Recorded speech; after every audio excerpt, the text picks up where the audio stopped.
Hello, welcome back. Now we're going to continue with our look at data by looking at what are called histograms. Histograms take data from frequency tables, which show how often an event, category, or group occurs. And they are bar graphs that organize data into intervals, so that means into sections, and then it allows you to see the frequency distribution of your data, which means that you can see how many data points are in each interval. So this is an example of what a histogram looks like. As you can see, it's the number of muffins, and we have the number of muffins between 0 and 3. The frequency is 2, or between 4 and 7 the frequency is 5. So this is how a histogram looks. Notice that the bars are touching each other because our intervals go from 0 to 3, 4 to 7, 8 to 11. 3 and 4 are right next to each other. 7 and 8 are right next to each other. So that's basically how you look at a histogram. Okay, we'll do our first example here, and we're going to actually start off with making a frequency table. So a frequency table, it's got the intervals here laid out. We're going to make tallies for every time we see a number in this list within these intervals, and then we'll count up how many tallies we have, and that's the frequency. So it's minutes spent studying. So 11, that's between 10 and 14. So we got one tally mark there. 7 is between 5 and 9. 15 is between 15 and 19. 0, 16, 19, 13, 2, 14, 12. We got 6, 3, and then 18. So now we'll go through and count up. Between 0 and 4 we have 3. Between 5 and 9 we have 2. 10 and 14 we have 4. And 15 and 19 we also have 4. So that's how we start off with a frequency table. Now we're going to come back to this example, so leave some space next to it because that's where we're going to draw our histogram. But first we're going to look at the steps for making a histogram. So in order to create a histogram, you need to write all these steps down along with our example from the previous page. And it says the first step is to draw your axes, mark your intervals, and label both axes. And then step 2 is to draw a bar to represent the frequency of each interval. And then you do not leave spaces between your bars. And then the last step is to title your graph. So we'll go back here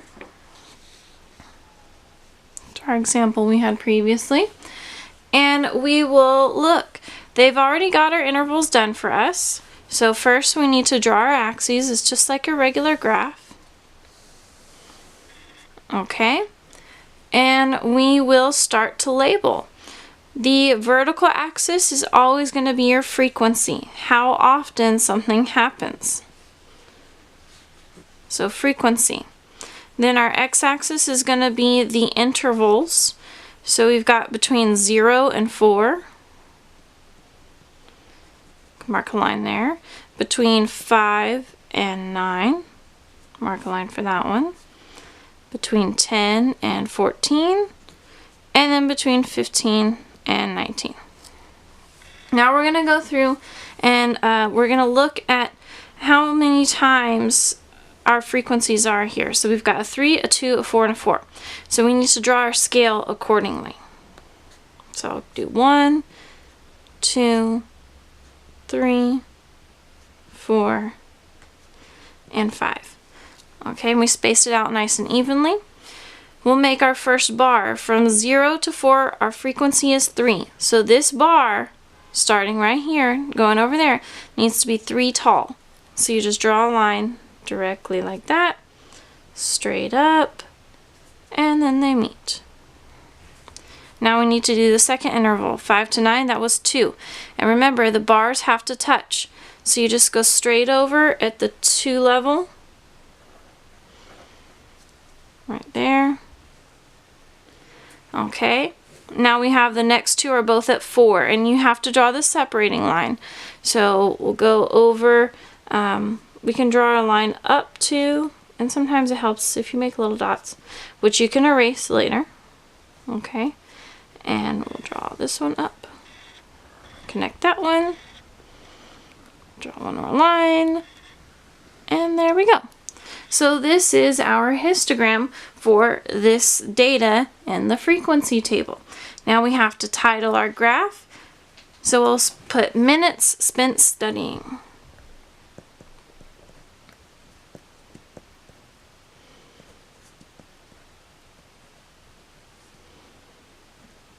Okay, and so that's how you make your histogram. It's not very complicated, but you do have to be a little bit careful.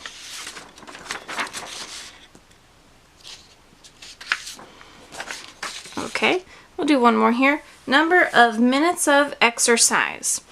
Okay, we've got 45, 40, looks like it goes, okay, 30 all the way up to 90. So let's kind of decide how we're going to make our intervals. On this one, I would probably count something 30 to 39. Okay. 40 to 49. Sorry, don't mind Olivia. 50 to 59. 60 to 69. 70 to 79. 80 to 89. And 90 to 99. Now notice how all of our intervals, they are the same space. They're the same size. They're always going from the 10 up to the 9. 10 up to the 9. That's how the intervals have to be. They have to be the same size intervals. So now we'll go through 45. That's going to be in our 40 to 49. 40, it's going to be right there. Another 45. 55 will be in this one. 60. 90. 30. 55. 35. 60. Another 45. And then 75. Okay, so we'll make our frequency. 30 to 39 was 2, 40 to 49 is 4, 50 to 59 is 2, 60 to 69 is 2, 70 to 79 was 1, 80 to 89 was 0, and 90 to 99 was 1. So now we're ready to go through and make our histogram. Again, draw your axes. And now we've got 1, 2, 3, 4, 5, 6, 7 intervals. So we're going to make our bars a little bit skinnier this time. So there's 1 interval, 2 intervals, 3, 4, 5, 6, 2, 3, 4, 5, 6, 7. Okay, so we've got that. Now we're going to go through 30 to 39, 40 to 49, 50 to 59, 60 to 69, 70 to 79, 80 to 89, and 90 to 99. Now we're going to go and label our frequency.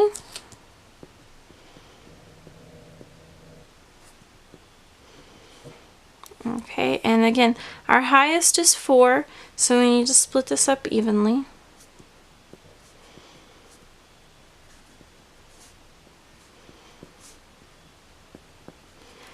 Okay, and then we are ready to draw our bars.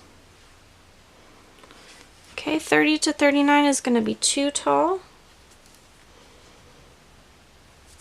40 to 49 is going to be 4 tall.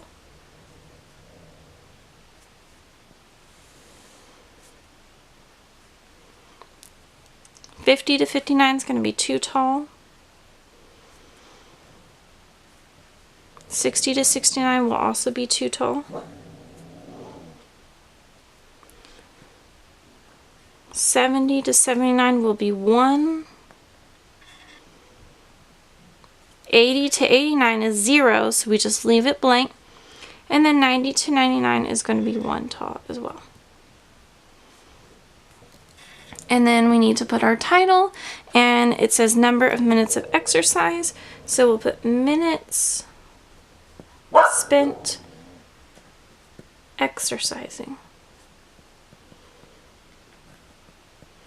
And there we go.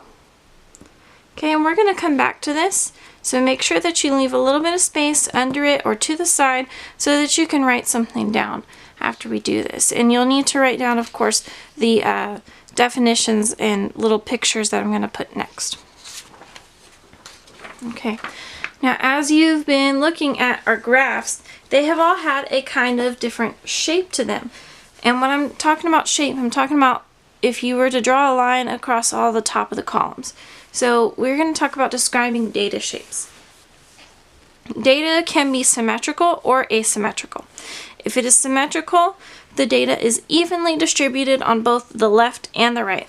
So if you look here, it's low on the left, higher in the middle, low on the right. It looks the same if you were to draw a line in the middle of it. Of course, it could be high on both ends and come down low in the center, or it could have a peak on both ends. It's just as long as you look at the middle there and it looks the same on both sides. So that's symmetrical. Just like shapes, okay? If you draw a line on it and it looks the same on both sides, it's symmetrical. Now we'll talk about asymmetrical. Now you have skewed left and you have skewed right. So skewed left means that the data is more spread out on the left. This means you have fewer data points to the left side, okay? And you can say it looks squished down on the left side. So you look at this picture here. You can see the left side of the data. There's this big empty space, whereas on the right side of the data, it's tall and filled out. So skewed left means it's squished down on the left, okay? It's these little values down here that would shift around the median and the mean, things like that. Okay, now skewed right. The data is more spread out on the right. So this one, it looks like if you squished it down on the right side. Okay, so just remember that. Skewed left looks squished on the left. Skewed right looks squished on the right. And that will be an easy way for you to keep those separate. So let's go back to our last example there. We're going to look at this. So look at your histogram. Does it look more squished on the left side or more squished on the right side? Or does it look even on both ends? Well, to me, I'm looking at it, it looks more squished down on the right side. So this data right here would be skewed right. Okay, skewed right. So you need to be able to look at your data sets and tell if they're symmetrical, skewed left, or skewed right, which would make them asymmetrical. And so that's pretty much all there is to histograms. So I'll see y'all in class tomorrow. Bye.